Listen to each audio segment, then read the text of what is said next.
ಶಿಕ್ಷಣದ ಜೊತೆಗೆ ಕಾನೂನು ಅರಿವು ಪ್ರತಿಯೊಬ್ಬರಿಗೂ ಬಹಳ ಮುಖ್ಯ. ಕಾನೂನು ಅರಿವಿದ್ದರೆ ಬೇರೆಯವರು ನಮಗೆ ಮೋಸ ಮಾಡಲು ಸಾಧ್ಯವಿಲ್ಲ ಎಂದು ಶಿರಾ ಜೆಎಂಎಫ್ಸಿ ಹಿರಿಯ ಸಿವಿಲ್ ನ್ಯಾಯಾಧೀಶೆ ಗೀತಾಂಜಲಿ ಜಿ ತಿಳಿಸಿದರು. ಶಿರಾ ನಗರದ ಸರ್ಕಾರಿ ಕನ್ನಡ ಮಾದರಿ ಹಿರಿಯ ಪ್ರಾಥಮಿಕ ಪಾಠಶಾಲೆ ಆವರಣದಲ್ಲಿ ಜಿಲ್ಲಾ ಕಾನೂನು ಸೇವೆಗಳ ಪ್ರಾಧಿಕಾರ, ತಾಲೂಕು ಸೇವೆಗಳ ಸಮಿತಿ ಹಾಗೂ ಮಧುಗಿರಿ ಶೈಕ್ಷಣಿಕ ಜಿಲ್ಲೆ ವತಿಯಿಂದ ಏರ್ಪಡಿಸಲಾಗಿದ್ದ ಹದಿಹರೆಯದವರಿಗೆ ಆರೋಗ್ಯ ರಕ್ಷಣೆ ಮತ್ತು ಕಾನೂನು ಜಾಗೃತಿ ಕಾರ್ಯಕ್ರಮ ಉದ್ಘಾಟಿಸಿ ಮಾತನಾಡಿದ ಅವರು, 18 ವರ್ಷ ಒಳಗಿನ ಹೆಣ್ಣು ಮಕ್ಕಳ ಮೇಲಿನ ಲೈಂಗಿಕ ದೌರ್ಜನ್ಯ ತಡೆಗಟ್ಟಲು ಸರ್ಕಾರ ಪೋಕ್ಸೋ ಕಾಯ್ದೆ ಜಾರಿಗೆ ತಂದಿದೆ. ನಿಮಗೆ ಯಾರಿಂದಲಾದರೂ ಲೈಂಗಿಕ ಕಿರುಕುಳ ಉಂಟಾದರೆ ಭಯಪಡದೆ ದೂರು ನೀಡಿದರೆ ಆ ವ್ಯಕ್ತಿ ಇನ್ನೊಬ್ಬರ ಮೇಲೆ ಲೈಂಗಿಕ ದೌರ್ಜನ್ಯ ನಡೆಸುವುದನ್ನು ನಾವು ತಡೆಗಟ್ಟಬಹುದು ಎಂದರು. ಸಾಮಾನ್ಯವಾಗಿ ಈ ಸೆಕ್ಷುವಲ್ ಅಬ್ಯೂಸ್ ಅಂದ್ರೆ ಲೈಂಗಿಕ ದೌರ್ಜನ್ಯ ಮತ್ತೆ ಲೈಂಗಿಕವಾದ ಒಂದು ತೊಂದರೆಗೆ ಒಳಗಾಗಿರುವಂತಹ ಮಕ್ಕಳುಗಳು ಅಂದ್ರೆ ಲೈಂಗಿಕ ದೌರ್ಜನ್ಯ ಅಥವಾ ಲೈಂಗಿಕ ಕಿರುಕುಳ ಅಂತಂದ್ರೆ ಏನು ಅಂತ ಅಂದ್ರೆ ಅವರ ಎದೆ ಭಾಗವನ್ನ ಮುಟ್ಟೋದು, ಆಮೇಲೆ ತುಟಿಗಳನ್ನ ಮುಟ್ಟೋದು, ಮತ್ತೆ ಅವರ ಮರ್ಮಾಂಗಗಳನ್ನ ಮುಟ್ಟೋದು, ಇದೆಲ್ಲ ಕೂಡ ಒಂದು ಶಿಕ್ಷೆಯ ವಿಚಾರ ಆಗಿರುತ್ತೆ. ಅದನ್ನ ನೀವ್ ಯಾರಾದ್ರೂ ನಿಮ್ಗೆ ಮುಟ್ಟಿದಲ್ಲಿ ಅಥವಾ ಹೇಳಿದಲ್ಲಿ ಅದನ್ನ ಇಮಿಡಿಯೇಟ್ ನೀವು ಸಂಬಂಧಿತ ನಿಮ್ಮ ತಂದೆ ತಾಯಿ ಅಥವಾ ಪೋಷಕರು ನಿಮ್ಮ ಶಾಲೆ ಶಿಕ್ಷಕರಿಗೆ ತಿಳಿಸಿದ್ರೆ ಅವ್ರ ಮೇಲೆ ಸೂಕ್ತ ಕ್ರಮ ತೆಗೆದುಕೊಳ್ಬಹುದು. ಮತ್ತೆ ಶಾಲೆಯಲ್ಲಿ ಮತ್ತೆ ಪೋಷಕರು ಇದನ್ನ ಕೆಲವು ಮಕ್ಕಳು ತುಂಬಾ ಹೆದರು ಬಿಟ್ಟಿರ್ತಾರೆ. ಇದನ್ನ ಹೆಂಗೆ ಕಂಡುಹಿಡಿಯೋದು ಅಂತಂದ್ರೆ, ಅಂತಹ ಮಕ್ಕಳು ಒಂಟಿಯಾಗಿರ್ಲಿಕ್ಕೆ ಇಚ್ಛೆ ಪಡ್ತಾರೆ, ಸದಾ ಮಂಕ್ ಆಗಿರ್ತಾರೆ, ಮತ್ತೆ ಅವರು ಹಾಸಿಗೆಯಲ್ಲಿ ಮೂತ್ರ ಮಾಡ್ಕೊಳ್ತಾರೆ, ಬೆಡ್ ವೇಟಿಂಗ್ ಹೇಳ್ತೀವಿ ಅದನ್ನ. ಮತ್ತೆ ಆ ಮಕ್ಕಳು ತುಂಬಾ ಅಗ್ರೆಸಿವ್ ಆಗಿ ಬಿಹೇವ್ ಮಾಡ್ತಾರೆ. ಒಂದೊಂದ್ಸಲ ಯಾರಾದ್ರೂ ಅವ್ರನ್ನ ಮಾತಾಡ್ಸ್ಲಿಕ್ಕೆ ಹೋದ್ರೆ ಅಥವಾ ಪ್ರೀತಿಯಿಂದ ಮುಟ್ಲಿಕ್ಕೆ ಹೋದ್ರು ಹೆದರ್ಕೊಂಡು ಅಗ್ರೆಸಿವ್ ಆಗಿ ಬಿಹೇವ್ ಮಾಡ್ತಾರೆ. ಅಂತ ಒಂದು ಯಾವ ಲಕ್ಷಣ ಇದೆ ಆ ಮಕ್ಕಳಿಗೆ, ಮತ್ತೆ ಅವರು ಯೂರಿನರಿ ಟ್ರ್ಯಾಕ್ ಇನ್ಫೆಕ್ಷನ್ ಅಂದ್ರೆ ಅವ್ರು ಮೂತ್ರ ಹೋಗ್ಬೇಕಾದ್ರೆ ಉರಿ ಆಗ್ಬೋದು, ಆತರ ಎಲ್ಲ ಆಗೋ ಚಾನ್ಸಸ್ ಇರುತ್ತೆ. ಅದನ್ನ ತಂದೆ ತಾಯಿ ಮತ್ತೆ ಪೋಷಕರು ಅದನ್ನ ಗಮನಿಸಿದ್ರೆ ಆ ಮಕ್ಕಳನ್ನ ಸಮಾಧಾನವಾಗಿ ಕೇಳ್ಬೇಕು ಕೂರಿಸ್ಕೊಂಡು. ಮತ್ತೆ ಅವ್ರ ಬಿಹೇವಿಯರ್ಸ್ ಕೂಡ ಚೇಂಜ್ ಆಗಿರುತ್ತೆ. ಮತ್ತೆ ಅವರಿಗೆ ಸ್ಲೀಪ್ ಡಿಸಾರ್ಡರ್ ಇರುತ್ತೆ, ಸರಿಯಾಗಿ ನಿದ್ರೆ ಮಾಡಕ್ಕಾಗಲ್ಲ. ಆ ಒಂದು ಘಟನೆಯಿಂದ ಮಕ್ಕಳು ಎಷ್ಟು ಹೆದರಿರ್ತಾರೆ ಅಂತಂದ್ರೆ, ಅವ್ರನ್ನ ಕೆಟ್ಟದಾಗಿ ಅವ್ರನ್ನ ಬಳಸ್ಕೊಳ್ಳೋದ್ರಿಂದ ಎಷ್ಟು ಹೆದರಿರ್ತಾರೆ ಅಂತಂದ್ರೆ ಅವರು ಸರಿಯಾಗಿ ನಿದ್ರೆ ಮಾಡಕ್ಕಾಗಿರಲ್ಲ ಅಂತ ಒಂದು ಇದಾಗಿರುತ್ತೆ. ಮತ್ತೆ ಡಿಪ್ರೆಷನ್, ಸರಿಯಾಗಿ ಊಟ ಮಾಡಲ್ಲ, ಮತ್ತೆ ಶಾಲೆಯಲ್ಲಿ ಯಾವುದೇ ಒಂದು ಆಸಕ್ತಿ ತೋರ್ಸಲ್ಲ, ಒಂದು ಚಟುವಟಿಕೆಯಲ್ಲಿ ಭಾಗವಹಿಸಲ್ಲ. ನನ್ ಮುಂದೆ ತುಂಬಾ ಜನ ಮಕ್ಕಳು, ಸಣ್ಣ ಮಕ್ಕಳು ಎಲ್ಲ ನಿಮ್ ವಯಸ್ಸಿನವ್ರೆ, 6th ಮೊನ್ನೆ ಈಗ ಒಂದು ತಿಂಗಳ ಹಿಂದೆ 7 ವರ್ಷದ ಒಂದು ಮಗು ಬಂದಿತ್ತು. ಇದೇ ರೀತಿ ಒಂದು ಲೈಂಗಿಕ ದೌರ್ಜನ್ಯ ಮಗುಗೆ ಮಾಡಿದ್ದು, ಆ ಮಗುಗೆ ಮಾತಾಡ್ಲಿಕ್ಕೂ ಸರಿಯಾಗಿ ಬರಲ್ಲ, ಅಂತ ಮಗು ಮೇಲೆ ದೌರ್ಜನ್ಯ ಆಗಿದೆ.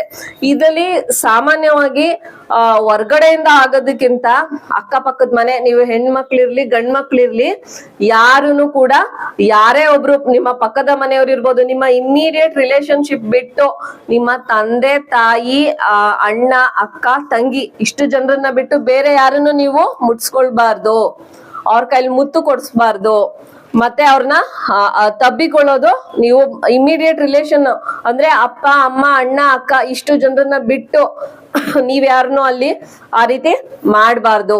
ಮತ್ತೆ ಆ ಸಣ್ಣ ಮಗು ಎಂತ ಸಂದರ್ಭಗಳನ್ನ ಈ ಲೈಂಗಿಕ ದೌರ್ಜನ್ಯಕ್ಕೆ ಉಪಯೋಗಿಸ್ಕೊಳ್ತಾರೆ ಅಂತಂದ್ರೆ, ನಿಮ್ಮ ಮನೆಯಲ್ಲಿ ಜಾತ್ರೆ ಇರ್ಬೋದು, ನಿಮ್ಮ ಊರಲ್ಲಿ ಜಾತ್ರೆ ಇರ್ಬೋದು, ಫಂಕ್ಷನ್ ಇರ್ಬೋದು, ನಿಮ್ಮ ತಂದೆ ತಾಯಿ ಮಾರ್ಕೆಟ್ಗೆ ಹೋಗಿರ್ತಾರೆ, ಮನೇಲಿ ನೀವು ಸಣ್ಣ ಮಕ್ಕಳು ಒಬ್ರೇ ಇರ್ತೀರಾ. ಅಂತ ಸಂದರ್ಭದಲ್ಲಿ ಆ ಸಣ್ಣ ಮಗು ಅವ್ರ ಅಪ್ಪ ಅಮ್ಮ ಜಾತ್ರೆಗೆ ಅಂತ ಕರ್ಕೊಂಡ್ ಬಂದಿದ್ ಮಗು ಅಮ್ಮನ್ ಹುಡಿಕೊಂಡು ಹೋಗ್ತಾ ಇರ್ಬೇಕಾದ್ರೆ ಪಕ್ಕದ ಮನೆ ಒಂದು ತಾತ, ಬಾ ಮಗು ನಿಂಗೆ ಚಾಕ್ಲೇಟ್ ಕೊಡ್ತೀನಿ ಅಂತ ಕರ್ಕೊಂಡೋಗಿ ಸಣ್ಣ ಮಗು ಮೇಲೆ ಒಂದು ಲೈಂಗಿಕ ದೌರ್ಜನ್ಯವನ್ನ ಎಸಗಿದ್ರು. ಸೊ ಆದ್ರಿಂದ ನೀವು ಈವನ್ ನಿಮ್ಮ ಪಕ್ಕದ ಮನೆಯವರೇ ಆಗ್ಲಿ ಚಾಕ್ಲೇಟ್ ಕೊಡ್ತೀನಿ ಅಂತ ಒಬ್ರೇ ಇದ್ದಾಗ ಕರ್ದಾಗ ಹೋಗ್ತೀರಾ? ಬೇರೆಯವ್ರ ಹತ್ರ ಮುಟ್ಟಿಸ್ಕೊಳ್ತೀರಾ? ಯಾರಾದ್ರೂ ಹೊಸದಾಗಿ, ಆಮೇಲೆ ತಂದೆ ತಾಯಿಗಳು ಅಷ್ಟೇ, ಮಕ್ಕಳು ತುಂಬಾ ಹೆಸಿಟೇಟ್ ಮಾಡಿದಾಗ ಅವರಿಗೆ ಮಾತಾಡ್ಸು, ಹೋಗು ಶೇಕ್ ಹ್ಯಾಂಡ್ ಮಾಡು, ಹೋಗು ಮುತ್ಕೊಡು, aunty uncle, aunty okay uncle, ಇವ್ನ್ ನಿನ್ ಬ್ರದರ್ ಕಸಿನ್ ಬ್ರದರು ಮಾತಾಡ್ಸು, ಊರಿಂದ ಬಂದಿದ್ದಾರೆ ಅಂತ ಫೋರ್ಸ್ ಮಾಡಬಾರ್ದು. ನೀವು ನಾನು ಹೇಳಿದಾಗೆ ಇಮ್ಮಿಡಿಯೇಟ್ ರಿಲೇಶನ್ಶಿಪ್ ಅಪ್ಪ ಅಮ್ಮ ಅಣ್ಣ ಅಕ್ಕ ಮನೇಲಿ ಇದ್ರೆ ಅಜ್ಜಿ ತಾತ ಇವ್ರನ್ನ ಬಿಟ್ಟು ಬೇರೆ ಯಾರ ಹತ್ರನಾದ್ರೂ ಮುಟ್ಟಿಸ್ಕೊಳ್ತೀರಿ? ಇದನ್ನ ಚೆನ್ನಾಗಿ ನೆನ್ಪಿಟ್ಕೊಳ್ಬೇಕು.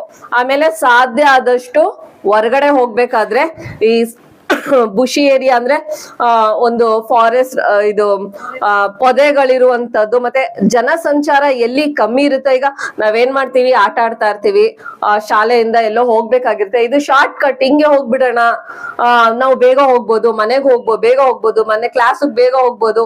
ಆ ತರ ದಾರಿನ ಯಾವತ್ತೂ ಆಯ್ಕೆ ಮಾಡ್ಕೊಳ್ಬೇಡಿ. ನನ್ನ ಹತ್ರ ಒಂದು ಮಗು ಬಂದಿತ್ತು, ಶಾಲೆಗೆ ಹೋಗೋ ಮಗು. ಆ ಮಗುವಿನ ಮೇಲೆ ಕೂಡ ರೇಪ್ ಮಾಡ್ಲಾಗಿತ್ತು, ಅತ್ಯಾಚಾರ ಮಾಡ್ಲಾಗಿತ್ತು. ಆ ಮಗುವಿಗೆ ಹೇಗಾಗಿತ್ತು ಅಂತಂದ್ರೆ, ಅದು ಶಾಲೆ ಒಂದು ಬಸ್ಸು, ನೀವು ಶಾಲೆ ಬಸ್ಸಲ್ಲಿ ಬರ್ತೀರಲ್ವಾ, ಆ ಬಸ್ ನಲ್ಲಿ ಬಂದಾಗ ಅದು ಒಂದ್ 5 ನಿಮಿಷ ಲೇಟ್ ಆಗಿ ಬಂದು ಆ ಬಸ್ ಮಿಸ್ ಆಯ್ತು ಮಗುಗೆ. ಅದೇ ಅವ್ರ ಅಪ್ಪ ಅಮ್ಮ ಜಾತ್ರೆಗೆ ಅಂತ ಕರ್ಕೊಂಡ್ ಬಂದಿದ್ ಮಗು, ಅಮ್ಮನ್ ಹುಡಿಕೊಂಡು ಹೋಗ್ತಾ ಇರ್ಬೇಕಾದ್ರೆ ಪಕ್ಕದ ಮನೆ ಒಂದು ತಾತ, ಬಾ ಮಗು ನಿಂಗೆ ಚಾಕ್ಲೇಟ್ ಕೊಡ್ತೀನಿ ಅಂತ ಕರ್ಕೊಂಡೋಗಿ ಸಣ್ಣ ಮಗು ಮೇಲೆ ಒಂದು ಲೈಂಗಿಕ ದೌರ್ಜನ್ಯವನ್ನ ಎಸಗಿದ್ರು. ಸೊ ಆದ್ರಿಂದ ಈವನ್ ನಿಮ್ಮ ಪಕ್ಕದ ಮನೆಯವರೇ ಆಗ್ಲಿ ಚಾಕ್ಲೇಟ್ ಕೊಡ್ತೀನಿ ಅಂತ ಒಬ್ರೇ ಇದ್ದಾಗ ಕರ್ದಾಗ ಹೋಗ್ತೀರಾ? ಬೇರೆಯವ್ರ ಹತ್ರ ಮುಟ್ಟಿಸ್ಕೊಳ್ತೀರಾ? ಯಾರಾದ್ರೂನು ಹೊಸದಾಗಿ, ಆಮೇಲೆ ತಂದೆ ತಾಯಿಗಳು ಅಷ್ಟೇ, ಮಕ್ಕಳು ತುಂಬಾ ಹೆಸಿಟೇಟ್ ಮಾಡಿದಾಗ ಅವರಿಗೆ ಮಾತಾಡ್ಸು, ಹೋಗು ಶೇಕ್ ಹ್ಯಾಂಡ್ ಮಾಡು, ಹೋಗು ಮುತ್ಕೊಡು, aunty uncle, aunty okay uncle, ಇವ್ ನಿನ್ ಬ್ರದರ್ ಕಸಿನ್ ಬ್ರದರು, ಮಾತಾಡ್ಸು, ಊರಿಂದ ಬಂದಿದ್ದಾರೆ ಅಂತ ಫೋರ್ಸ್ ಮಾಡಬಾರ್ದು. ನೀವು ನಾನು ಹೇಳಿದಾಗೆ ಇಮ್ಮಿಡಿಯೇಟ್ ರಿಲೇಶನ್ಶಿಪ್, ಅಪ್ಪ ಅಮ್ಮ ಅಣ್ಣ ಅಕ್ಕ ಮನೇಲಿ ಇದ್ರೆ ಅಜ್ಜಿ ತಾತ, ಇವ್ರನ್ನ ಬಿಟ್ಟು ಬೇರೆ ಯಾರ ಹತ್ರನಾದ್ರೂ ಮುಟ್ಟಿಸ್ಕೊಳ್ತೀರಿ? ಇದನ್ನ ಚೆನ್ನಾಗಿ ನೆನ್ಪಿಟ್ಕೊಳ್ಬೇಕು. ಆಮೇಲೆ ಸಾಧ್ಯ ಆದಷ್ಟು ಹೊರಗಡೆ ಹೋಗ್ಬೇಕಾದ್ರೆ ಈ ಬುಷಿ ಏರಿಯಾ ಅಂದ್ರೆ ಒಂದು ಫಾರೆಸ್ಟ್ ಇದು ಪೊದೆಗಳಿರುವಂತದ್ದು ಮತ್ತೆ ಜನಸಂಚಾರ ಎಲ್ಲಿ ಕಮ್ಮಿ ಇರುತ್ತೆ. ಈಗ ನಾವೇನ್ ಮಾಡ್ತೀವಿ, ಆಟ ಆಡ್ತಾ ಇರ್ತೀವಿ, ಶಾಲೆಯಿಂದ ಎಲ್ಲೋ ಹೋಗ್ಬೇಕಾಗಿರುತ್ತೆ, ಇದು ಶಾರ್ಟ್ ಕಟ್, ಹಿಂಗೆ ಹೋಗ್ಬಿಡೋಣ, ನಾವು ಬೇಗ ಹೋಗ್ಬೋದು, ಮನೆಗೆ ಹೋಗ್ಬೋದು, ಬೇಗ ಹೋಗ್ಬೋದು, ಮನೆ ಕ್ಲಾಸ್ ಬೇಗ ಹೋಗ್ಬೋದು. ಆ ತರ ದಾರಿನ ಯಾವತ್ತೂ ಆಯ್ಕೆ ಮಾಡ್ಕೊಳ್ಬೇಡಿ. ನನ್ನ ಹತ್ರ ಒಂದು ಮಗು ಬಂದಿತ್ತು, ಶಾಲೆಗೆ ಹೋಗೋ ಮಗು. ಆ ಮಗುವಿನ ಮೇಲೆ ಕೂಡ ರೇಪ್ ಮಾಡ್ಲಾಗಿತ್ತು, ಅತ್ಯಾಚಾರ ಮಾಡ್ಲಾಗಿತ್ತು.